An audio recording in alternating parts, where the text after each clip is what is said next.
You know that feeling, right? That little bit of panic when you're setting up an S3 bucket that needs to hold both public images and some really private data. It feels like one wrong click could spell disaster. Well, today we're going to turn that anxiety into absolute confidence. We're going to build an S3 fortress step by step. So, this is the big question. How do you serve up your public website assets and, at the same time, lock down sensitive user data when it's all living in the same S3 bucket? It's a super common scenario, but honestly, it's also where a lot of data breaches begin. So let's break down the playbook to get this right every single time. And that's the thing about S3, isn't it? Its flexibility is its greatest strength, but it's also its biggest security challenge. There's no single make it secure button to push. Instead, we have to think like we're building a fortress, creating multiple layers of defense to make sure nothing ever leaks out by accident. Okay, first things first. Before we do anything else, we have to build the walls of our fortress. The foundation has to be solid and secure from the absolute get-go. This is all about preventing mistakes long before they can even happen. These 3 steps right here, they're completely non-negotiable. First, you've got to block all public access at both the account and the bucket level. Think of this as your master kill switch for any accidental public exposure. Second, use IAM to enforce what's called the principle of least privilege, and we'll dig into that in just a second. And third, you enable default encryption. That way, even if someone managed to get the data, it's just unreadable gibberish. So let's zoom in on this least privilege idea. It's actually really simple. Think of it like this. You wouldn't give every single guard in your fortress the keys to the royal treasury, would you? Of course not. If an application only needs to read files, it should never have permission to delete them.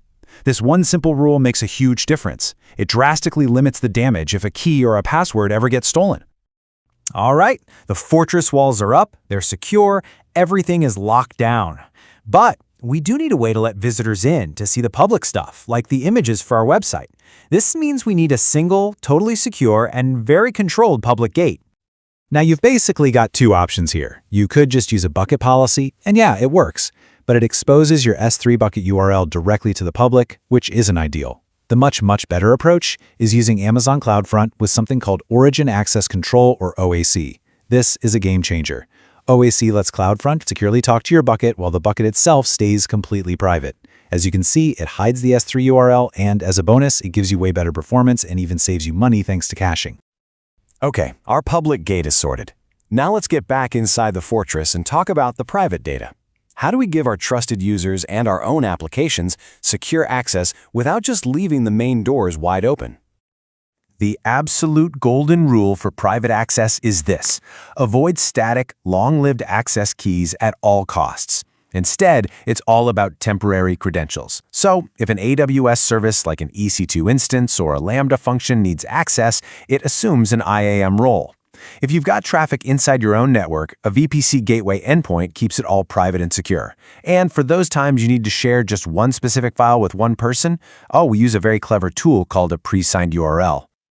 And here's what that looks like in practice. This one simple command generates a unique, temporary, and secure link to a private file. I love this analogy.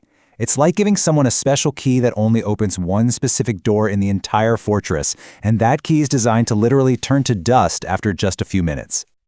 And that's the magic right there. The key we just made, that pre-signed URL, is only valid for 600 seconds, 10 minutes. After that, poof, it automatically expires. It's useless, access is revoked, and you didn't have to do a single thing. It's security that actually cleans up after itself. How cool is that?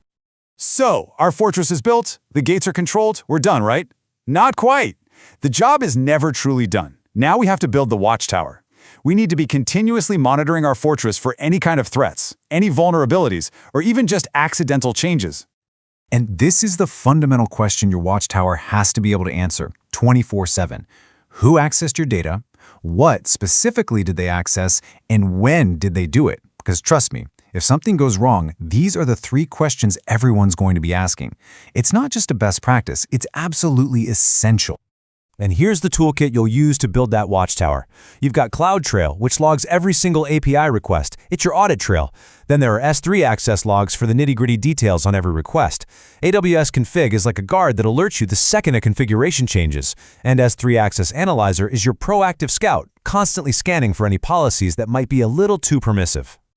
Wow. Okay, we've covered a lot of ground, from laying the foundation all the way up to building the watchtower. So now, let's bring it all together into one clear, simple blueprint that you can take away and use right now.